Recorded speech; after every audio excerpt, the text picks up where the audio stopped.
बिस्मिल्लाहिर्रहमानिर्रहीम। अस्सलाम वालेकुम। कैसे हैं सब लोग? दुआ है कि अल्लाह करे कि आप सभी लोग बहुत खैरियत से हों। शुक्र है रब्बुल आलमीन का कि जी हम भी ठीक हैं अल्हम्दुलिल्लाह। जी क्या हो रहा है? सबरोसो हमारे साथ हैं और आज मैं सबरोसो के सीख कबाब बनाऊंगी जो कि फ्रोज़न है, रेडी टू कुक है। रेडी टू कुक नहीं है बल्कि जस्ट हमने उसको हीट दे लेंगे और इस तरह से हमारे पास सबरोसो के सीख कबाब तैयार हो जाएंगे। इसके अलावा सबरोसो के पराठे हैं। इसके अलावा बहुत ही अच्छी सी हरी चटनी आपको सिखाऊंगी जो कि हम इसके साथ सर्व करेंगे। और इसके अलावा रूह अफ़ज़ा स्मूदी बनाएंगे। रूह अफ़ज़ा बनाना स्मूदी ये आप सभी लोग सीखने वाले हैं। आप सभी लोग कॉल कर सकते हैं, जो दिल चाहता है बात कर सकते हैं, अपनी फरमाइशें दे सकते हैं। और इसके अलावा फेसबुक पे जा सकते हैं, वहाँ भी अपनी फरमाइशें कुछ भी लिखना चाहते हैं, कुछ सवाल लिखना चाहते हैं, कुछ पूछना चाहते हो तो बिल्कुल पूछ सकते हैं और मुझ तक आपका सवाल आ जाएगा। कॉल आप कर सकते हैं बिल्कुल, मुझसे डायरेक्ट बात कर सकते हैं। अच्छा जी, काम शुरू करने से पहले क्या होगा? हाथ धोएंगे और हाथ धोएंगे लाइफ बॉय लिक्विड से। तो मैं जा रही हूँ हाथ धोने और यहाँ पर मेरे पास लाइफ बॉय लिक्विड सोप है जिससे कि मैं अपने हाथ धोऊंगी। लाइफ बॉय का कहना है कि लाइफ बॉय साबुन दूसरे तमाम ब्रांड्स के मुकाबले में 10 सेकंड में आपके हाथों को बिल्कुल जरासीम से 100% पाक कर देता है। 100% आप जरासीम से पाक हो जाते हैं। ठीक है जी, जरासीम आपके हाथों से ख़त्म हो जाते हैं।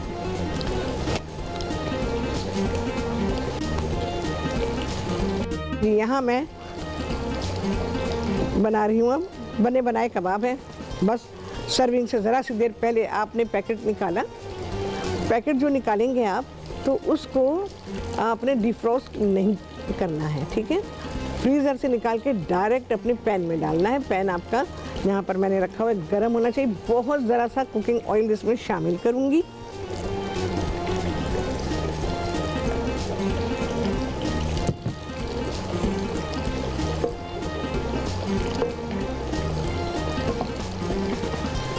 और यहाँ ये सबरोसो के सीख कबाब हैं। इसके पैकेट को मैं खोल लूँगी और इसमें से अपने बर्तन की गुंजाइश के हिसाब से आपने इसमें कबाब डालने हैं बर्तन में। जो आपका बर्तन गर्म है, अभी देख लेते हैं कितने इसमें जाएंगे।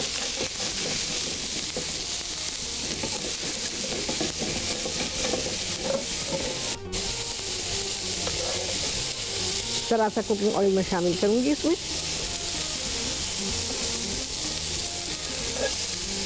आप 2 बैचेस में बना लें, कोई ज़रूरी नहीं है कि एक बैच में ही सारे आप डालेंगे। अपनी ज़रूरत के मुताबिक आप कबाबों को डाल दीजिए अपने पैन में।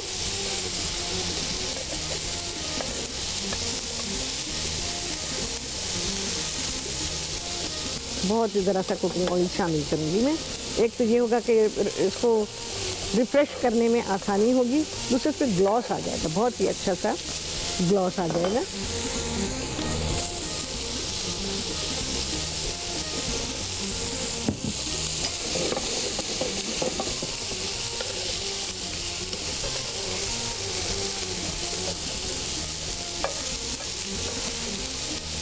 गलत है जी, कराची से उनसे करेंगे बात। अस्सलाम वालेकुम। अस्सलाम वालेकुम। राहत कैसी हैं? बड़े दिनों बाद मेरी बात हो रही है आपसे। वालेकुम सलाम। बड़ी दिनों बाद बात हो रही है, बल्कि बड़े दिनों नहीं, महीने हो गए मेरा ख्याल है। बस बात ही नहीं हुई थी आपसे। और बहुत अच्छी रेसिपी बना रही हैं, बहुत अच्छा बना रही हैं। अच्छा मैं पूछने वाली, गलत प्लीज़ दोबारा से कॉल कर लीजिए तो मेरी और आपकी बात इंशाल्लाह लज़ीज़ हो जाएगी। अच्छा, इनको अच्छा हीट थ्रू करें।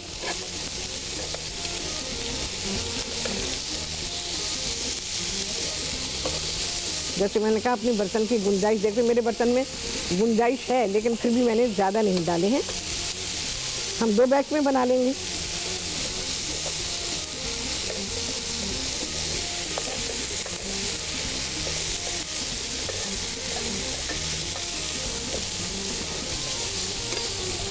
इनको खूब अच्छी हीट लग जाए तो बस इनको निकाल लीजिए।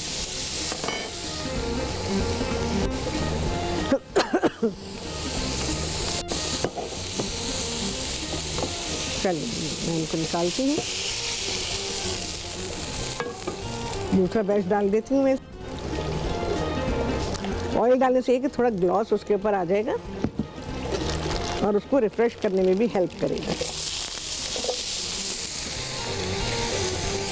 अच्छा जी, इनको ज़रा मैं कर दूँ। उसके बाद सबरोसो क्या कहते हैं अपने प्रोडक्ट के बारे में, वो मैं आपको बता देती हूँ।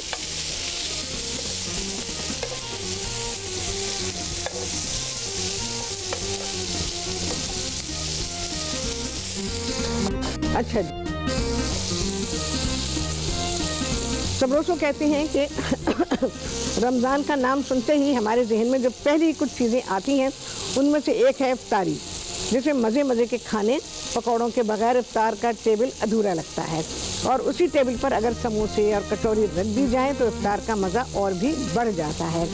इन इफ्तार की ज़रूरी चीज़ों के साथ साथ हर रोज़ अपनी फैमिली के साथ मुनफरिद रेसिपी ट्राई करना भी ज़रूरी है। अच्छा जी, इसके बस ये मैं निकाल लूँ।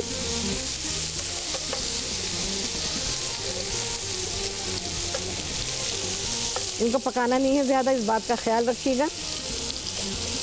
बस ये रिफ्रेश हो गए हैं, बस इनको मैं निकाल देती हूँ। एनी तरबेला से उनसे करेंगे बात। अस्सलाम वालेकुम। वालेकुम सलाम। जी एनी, कैसे? क्या बात है, किसी को आवाज़ क्यों नहीं जा रही? हेलो। हाँ एनी, आवाज़ नहीं आ रही मेरी शेफ? हेलो। चलिए जी, बस ये हो गए हमारे। ओके, कबाब निकाल लेते हैं और अगर मौका हुआ तो कबाब रोल भी बना देंगे। ठीक है, ज़रा सा और हो जाए।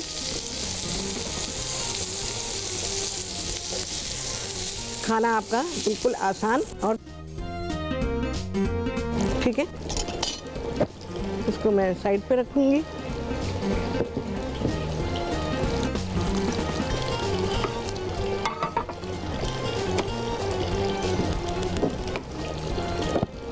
चलिए जी, ये देख लें आप, कबाब हो गए तैयार। और इनसे अब हम पराठे बनाएंगे, चटनी बनाएंगे, फिर कबाब रोल बनाएंगे। कबाब रोल सब लोग बहुत शौक़ से खाते हैं और घर में सभी को पसंद आ जाते हैं। रोज़ भी बने तो कोई इससे बेजार नहीं होगा। अच्छा जी, सबरोसो कहते हैं कि हर साल की तरह इस साल भी सबरोसो की एक बड़ी रेंज इफ्तार के लिए मौजूद है। पकोड़े, समोसे, कचौरी सबरोसो के या चिकन डोनट्स, फ्राइज सब दस्तयाब हैं। मार्केट में फ्रोज़न प्रोडक्ट तो बहुत हैं, लेकिन बहुत कम ऐसी प्रोडक्ट हैं जो आसानी से तैयार हो सके। कचौरी खाने को दिल करे तो सबरोसो चिकन कचौरी को अपने आप इसको अव्वलीन तरजीह दें। बेक करने से आप कचौरी का जायका एंजॉय कर सकते हैं। ठीक है जी, ये सारी बात थी सबरोसो के प्रोडक्ट के बारे में। इसके पराठे के बारे में भी अभी जब बनाएंगे तो आपको बताएंगे कि क्या क्या चीज़ें, किस तरह से आपने पराठे को पकाना है। अच्छा जी, बहुत ही अच्छी सी चटनी बनाएंगे, उसके बाद पराठे बनाएंगे। यहाँ पर मुझे क्या क्या चीज़ें चाहिए वो सारी चीज़ें मैं इसमें शामिल करती जा रही हूँ। क्या हो गया भाई? हरा धनिया,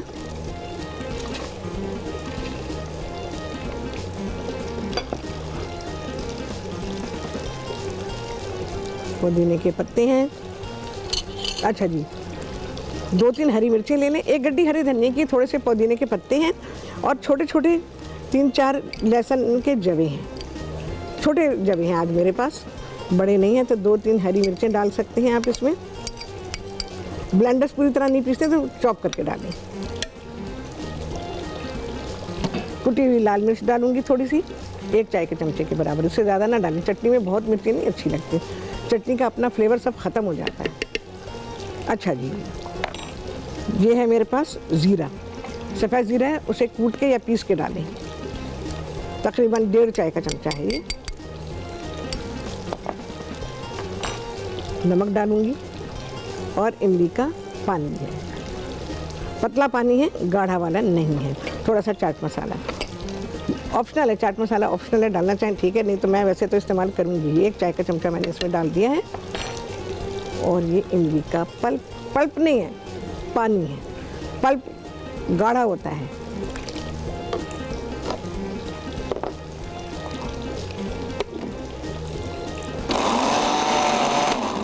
एक चीज़ और बताऊँ आपको मैं,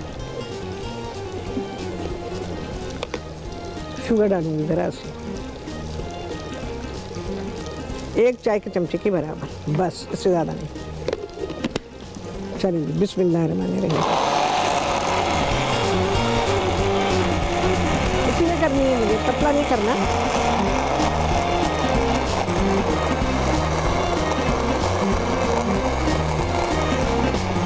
बिल्कुल दनादन हो रही है जी।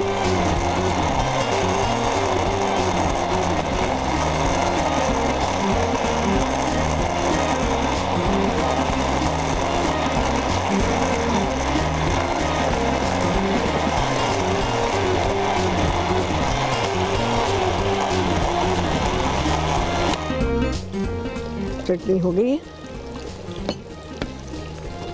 टेक्सचर में देख लूँ भाई, मेरे हिसाब से बन गया तो ठीक है।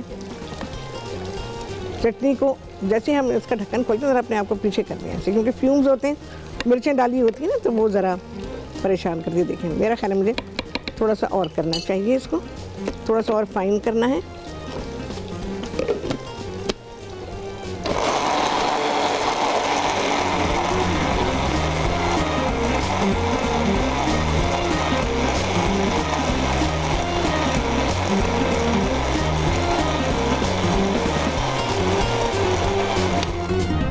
मुझे ज़रा दही दे दीजिए, मैं अभी एकदम आइडिया आया, दही भी हमारे पास है, तो मैं ज़रा सा इसमें दही डालूँगी। हालांकि इस चटनी में नहीं था, लेकिन बहुत थोड़ा सा डालूँगी, जग में नहीं डालूँगी, जिसमें निकाल रहे हैं इसमें मिक्स कर देंगे हम।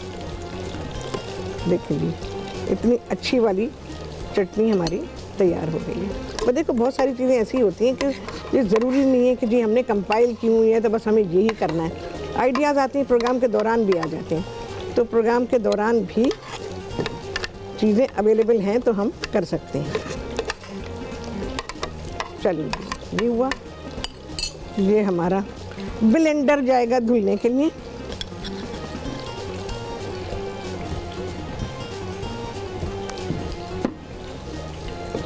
अच्छा जी, ये दही है मेरे पास, बस थोड़ा सा दही में इसमें डालूँ। देखें जी, बस इतना डाल रही हूँ, ठीक है, ये देख लें, टेबल स्पून भर के डाल रही हूँ, ये ज़रा सा छोटा स्पून है, बस दैट्स इट। चीज़ों को हमेशा कवर करके रखें, फ्रिज में रखा हुआ था, एकदम ठंडा ठंडा कूल कूल हो रहा है, बड़ा ही अच्छा सा, और कवर भी किया हुआ है, तो ये अब चला जाएगा फ्रिज में वापस। इसकी ब्लेंडिंग करूँगी मैं अच्छी सी,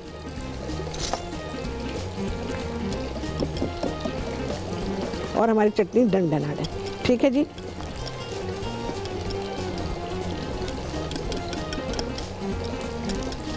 बहुत ही अच्छी सी चटनी तैयार हो गई है, जो कि हम इसके साथ भी सर्व कर सकते हैं, रोल बनाने में भी इसको सर्व किया जा सकता है जी। ब्रेक में कितना टाइम है मुझे बताएंगे? ओके, चले जी, अब मुझे मिल जाए पराठे तो मैं पराठे बना लूँ।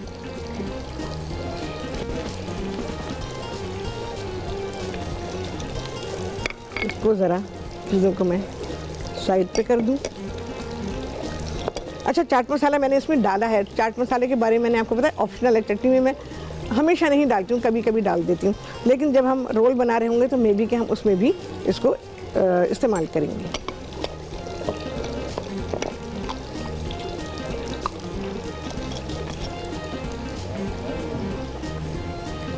चलिए भाई, ये चीज़ें फ़िलहाल यहाँ पे रख रही हूँ। चटनी हमारी तैयार है, और जी मुझे पराठे दे दें। पराठे हमने न्यूनी निकाल के रखे हुए, क्योंकि जैसे ही बाहर निकाल के रखें वो डीफ्रॉस्ट होने शुरू हो जाते हैं। जब नरम होने शुरू हो जाएंगे तो पराठे को पकाना मुश्किल होगा, तो यहाँ पर मैं फ्रीज़ किया हुआ पराठा पकाऊंगी भाई। यहाँ देखें जी, सबरोसो का फ्रोज़न पराठा है, जो कि मैं अब पकाने वाली हूँ।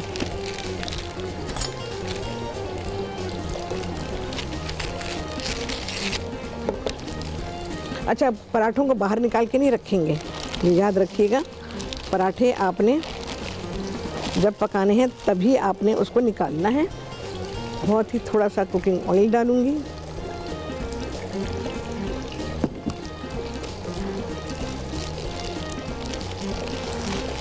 क्योंकि अगर आपने इसको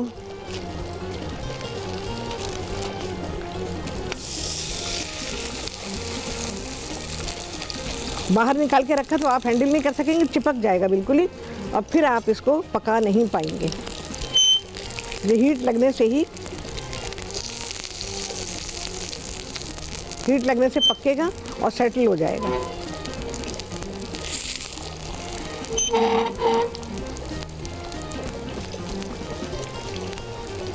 ऑयल ज़रा सा ज़रूर डालिएगा, उससे क्या होगा, उससे आपको हेल्प हो जाएगी आपके पराठे को पकने में।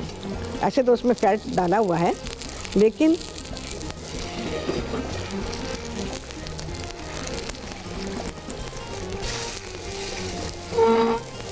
दोनों तरफ से अच्छा सेक लें इसको, ताकि ये सुनहरा सा जैसे पराठा होता है बस वैसे हो जाए।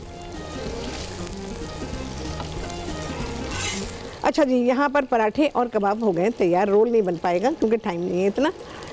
एक बात आपको बता दूं कि आपने जो पराठे लिए हैं सबरोसो के, उसको बिल्कुल फ्रीज्ड हार्ड होने चाहिए, बिल्कुल हार्ड फ्रीज हुए होने चाहिए, उनमें नरमी नहीं आनी चाहिए। जब आप इसको पकाएं तो उस वक्त पकाइएगा जब ये बिल्कुल फ्रीज हुए हों, तब ये अच्छी तरह से पक पाएंगे। अदरवाइज़ आपको मुश्किल हो जाएगी, और क्योंकि उसमें रैप किया हुआ है, 2 पेपर्स के बीच में है, तो वो चिपक जाएगा। तो उसका फ्रीज़ होना ज़रूरी है, तो ये ज़रूर कर दीजिएगा, तो आपको पराठे बनाने में बहुत आसानी हो जाएगी। अच्छा जी, रूह अफ़ज़ा। अब रूह अफ़ज़ा के साथ बन रही है रूह अफ़ज़ा बनाना स्मूदी। क्या क्या चीज़ें मुझे चाहिए? अच्छा जी, हमें यहाँ चाहिए दूध, दही है, और इसके अलावा केले हैं। आपको इसमें 1 कप दूध, हाफ कप दही और 1 केला, जो केला होता है केला, ठीक है ना, केलियाँ नहीं, केला। हमारी आजकल केलियाँ मिल रही हैं, तो आप वो 2 या 3 डाल दीजिएगा, ठीक है। तब जाके आपकी रेसिपी जो है वो सही तरह से बन पाएगी।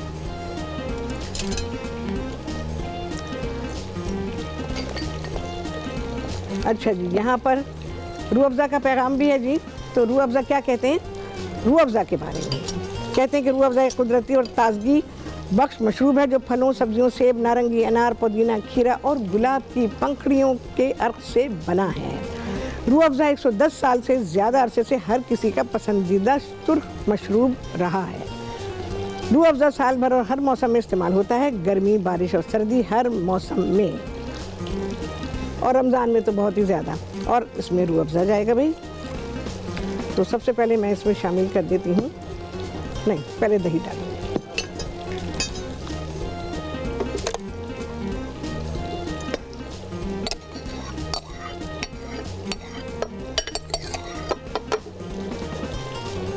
और डालूँगी केले,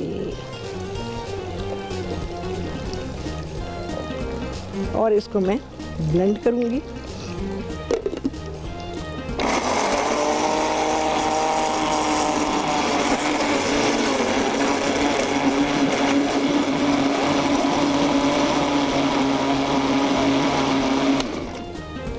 और जी उसका निकलना ज़रूरी है। अब मैं इसमें शामिल करूँगी रूह अफ़ज़ा। मिठास जितनी आपको चाहिए डालें, और दूध। इसको मैं अच्छा सा करूँगी ब्लेंड।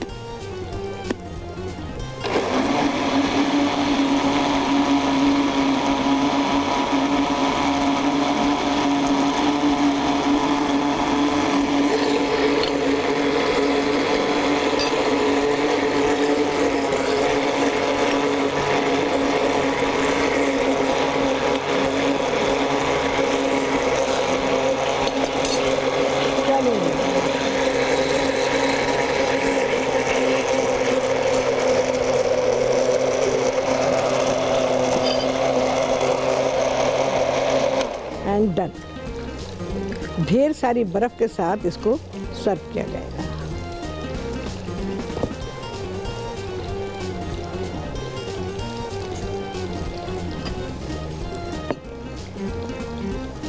देखिए जी, मैंने कितनी सारी बर्फ़ डाली हुई है। इसको ढेरों ढेर बर्फ़ के साथ हम इसे सर्व कर देंगे।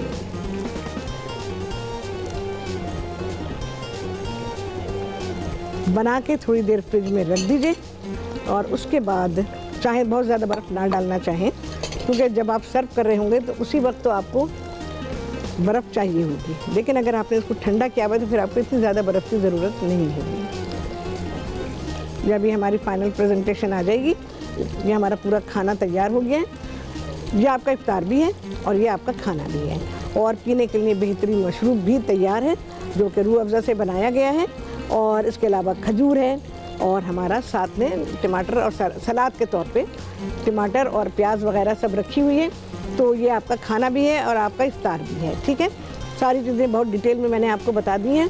दोनों ही चीज़ें जो हैं आपने बिल्कुल फ्रीज सबरोसो की मैंने इस्तेमाल की, सीख कबाब और सबरोसो के ही मैंने पराठे बनाए हैं। तो दोनों को ही आपने बिल्कुल फ्रीज़ हालत में ही इनको पराठों को पकाना है, और फ्रीज़ हालत में ही आपने सीख कबाबों को रिफ़्रेश करना है, यानी उसकी ठंडक को निकाल देना है और इतने गर्म हो जाएं कि ये गर्म हो जाएं, ठीक है। ज़रा सा ऑयल डालिएगा, इस पर ग्लॉस भी आ जाएगा और इसको अच्छा टेम्परेचर भी मिल जाएगा। और इसके अलावा अब सारे काम हो गए हैं, खाना पक गया है, ढेरों ढेर बर्तन सिंक में रखें तो क्या होगा, तो बर्तन धोए जाएंगे। और बर्तन किससे धोए जाएंगे? लेमन मिक्स बार से। और इससे आप जो कि जिसमें कहा जाता है कि इसमें 1000 नींबुओं की ताकत है, ये कम घुलता है और ज़्यादा बर्तन धोता है। तो आप लेमन मिक्स बार को और लेमन लिक्विड दोनों ही को आप इस्तेमाल कर सकते हैं। तो ये आपके बर्तनों को बिल्कुल साफ़ शफाफ कर देगा और आपके काम को बेहद आसान कर देगा। तो ये सारी चीज़ें हैं आज के प्रोग्राम में, क्योंकि अब रमज़ान का जो है वो टाइम कम से कम होता चला जा रहा है, तो ऑब्वियसली खाने पीने की तरफ भी जो है लोगों की इफ्तार की तरफ तो वैसे तवज्जो इतनी अभी कम नहीं हुई है। आखिरी रोज़े तक भी सिलसिला जारी रहता है और आखिरी रोज़े तक भी लोग वही चीज़ें अपनी फ्राई कर रहे होते हैं, वही सब पका रहे होते हैं, और अगले दिन फिर ईद होती है और ईद के लिए भी बिल्कुल यही कुछ ऐसे इंतज़ामात हो रहे होते हैं। तो बहरहाल ये सारी चीज़ें ज़िंदगी का हिस्सा हैं, और जब ज़िंदगी है इंसान की तो खाना पीना भी है, सब कुछ है। अच्छा, ये जो मैंने बनाया है रूह अफ़ज़ा बनाना स्मूदी, इसके बारे में मैंने आपको कहा है इसको 2-3 घंटे पहले ही बना के रखिएगा, उससे ज़्यादा नहीं, जितना ठंडा आपको चाहिए। बहुत सारे लोग बर्फ़ का इस्तेमाल नहीं करते हैं, तो उनके लिए ये है कि वो उसको ठंडा कर लें लेकिन बर्फ़ ना डालें और फिर उसको इस्तेमाल करें। लेकिन जिनको बर्फ़ डालनी है तो फिर वो देन एंड देयर बनाएं, और जब सर्विंग टाइम है आपका इसको उस पर बर्फ़ के साथ इसको सर्व कर दीजिए, तो आपका बेहतरीन सा मशरूब तैयार हो जाएगा, बिल्कुल ठंडा सा, क्योंकि इफ्तार में दिल चाहता है ठंडा पीने के लिए। तो इस तरह से आपको बहुत अच्छा मशरूब मिल जाएगा। और बाकी ये खाना है आपका, तो बिल्कुल खाइए, अल्लाह का शुक्र अदा कीजिए और तरीके से पका लीजिए। तो उससे ये है कि आपकी चीज़ अच्छी बन जाती है, चीज़ें ज़ाया नहीं होती हैं और चीज़ों का टेस्ट अच्छा होता है, तो सभी को पसंद आ जाता है। बाकी ये है कि कॉल नहीं हो सकी है आज, आई थिंक लाइन में कुछ गड़बड़ थी, तो आप लोगों से बात नहीं हो सकी। जिन लोगों ने कॉल की है उनसे कहूँगी कि कल फिर से ट्राई कर लीजिएगा। पूरी कोशिश है कि आप लोगों के साथ बात हो जाए और आपकी कॉल लग जाए, ठीक है जी। तो ये सारी चीज़ें। अच्छा, हरी चटनी, ये हरी चटनी बना के आप रख सकते हैं और इसे फ्रीज़ भी कर सकते हैं, ठीक है जी। तो हाँ जी, आया मज़ा, कितने लगे हैं चांद, आप सभी लोगों ने गिना होगा। आपसे होने वाली मुलाकात अगले प्रोग्राम में बहुत ही आला रेसिपी के साथ इंशाअल्लाह उल अज़ीज़। अल्लाह हाफ़िज़।